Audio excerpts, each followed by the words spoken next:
Halo guys, apa kabar kalian semua? Semoga kalian sehat selalu dan banyak rezekinya. Oke, di video kali ini gua mau bahas kenapa sih harga Vespa itu mahal banget. Padahal pabriknya udah ada di Indonesia dan nggak perlu import lagi dari Thailand. Dan kalau dibandingin sama motor buatan Jepang, kayaknya motor buatan Jepang masih banyak yang lebih unggul dibandingkan sama motor Vespa. Kelebihan dari motor Jepang itu sendiri seperti suku cadang melimpah dari yang KW, KW Super sampai Ori, banyak juga varian dari yang murah sampai yang paling mahal. Desainnya juga selalu upgrade dan bengkel resminya pun ada di mana-mana. Terus apa yang bikin orang tertarik buat beli Vespa meskipun mahal dan keunggulannya nggak sebanyak kayak motor Jepang? Kalau kita bandingin nih, contohnya Aerox yang harganya mulai 26 juta sama Vespa LX125 iGet yang harganya 45 juta. Beda jauh kan? Vespa hampir 2 kali lipat nggak tuh? Terus soal cc pun Aerox lebih unggul, yaitu 155. Sementara Vespa LX hanya 125 cc aja. Udah gitu tampilan Aerox terlihat lebih sporty, sementara Vespa ya tampilannya gitu-gitu aja dari dulu sampai sekarang. Nah, terus apa sih yang bikin orang tetap buat beli Vespa? Nah, ini ada beberapa poin yang bikin orang suka banget sama Vespa meskipun mahal. Nah, kalau ini udah jelas, jadi ciri khas Vespa itu sendiri yaitu sasis monokok. Karena sasis monokok terkenal dengan kekuatan dan keawetannya. Serta sasis ini bersifat full body, jadi nggak ada tuh ceritanya body geter karena bautnya hilang. Apalagi sasis monokok ini full besi yang tebelnya nggak kaleng-kaleng cuy. Jadi kalau misalkan nubruk, paling penyok doang sih. Ya emang sih kita beli motor nggak ditabrak-tabrakin, tapi kan dengan kualitas bodi yang seperti itu kita kan jadi lebih yakin sebagai pengguna motornya kan ya. Nah, fun fact-nya juga nih, desain sasis monokok ini terinspirasi dari sasis helikopter loh. Ya secara karena desain dari Vespa itu adalah insinyur Aeronautica, yaitu Corradino de Ascanio.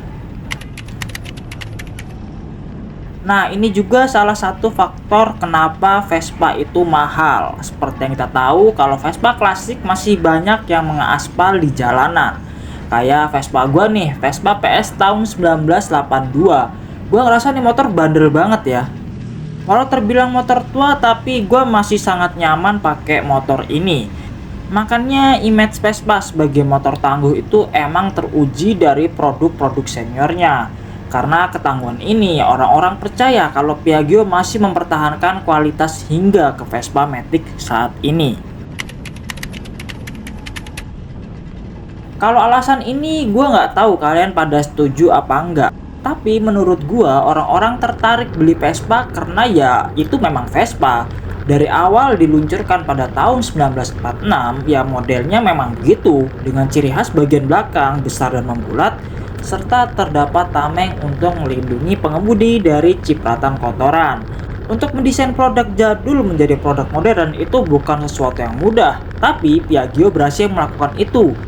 Dalam konsistensi desain, Piaggio perlu diacungi jempol nih. Makanya kalau orang dengan kata Vespa, pasti langsung tahu bentuk motornya kayak apa. Beda lagi kalau orang dengar kata Honda, pasti setiap orang bakal punya pandangannya sendiri.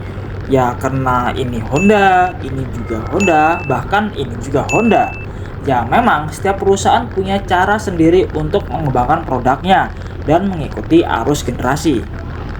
Atau mungkin untuk sebagian orang nostalgia itu perlu ya, kayak misalkan waktu kecil pernah naik Vespa bareng bapaknya. Pas udah gede pengen naik Vespa lagi nih. Nah, di sini Vespa hadir lebih modern dengan tetap mempertahankan desainnya yang khas. Jadi kita bisa bernostalgia lagi nih tanpa menghilangkan aspek dari ciri khas Vespa itu sendiri. Mungkin kalau untuk motor lain agak susah ya. Misalkan pas kecil sering dibonceng naik motor Astrea nih. Pas udah gede pengen naik Astrea tapi udah nggak ada. Ya karena desain motornya terus berubah sesuai dengan perkembangan zamannya. Bisa aja sih beli Astrea lama, tapi kan nggak semua orang bisa merawat motor tua. Ntar ujung-ujungnya malah mangkrak di gudang. Nah, itu beberapa poin yang bisa gua simpulkan kenapa Vespa itu mahal banget. Atau mungkin di sini kalian ada yang punya pandangan tersendiri nih, kenapa Vespa itu bisa mahal banget? Coba kalian tulis di kolom komentar ya.